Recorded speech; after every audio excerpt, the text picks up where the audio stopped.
Tasavvur qiling, sizda pul VIP. Eng kerakli 3 ta nima ish qiladigan bo'lardingiz? Jamoaga. Jamoaga. Maydon qurib bergan bo'lardim.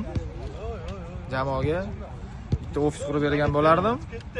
Shu homiylik qilgan bo'lardim jamoaga ekan, to'g'rimi? Bo'ldi. Elementarka olardim, forma qilardim, stadionni, tipa trenirovkani pulim yetganicha to'lab olardim hammasini. Pul VIPni olish so'rov. 3 ta narsa talashingiz kerak. Islom o'zi hal qiladimi? Islom o'zi hal qiladi. Anaqa bitta stadion, прям beshinnisdan. Anaqa VIP pul. Ha, VIP shu Bernabeuga o'xshagan bo'ladi. Bitta shu stadion, 3 ta narsa. Bitta stadion, bitta akademiya oldiga. Akademiya ham zo'r bo'lsin, bitta anaqa. Bitta yaxshi Ronaldoni olib kelardim.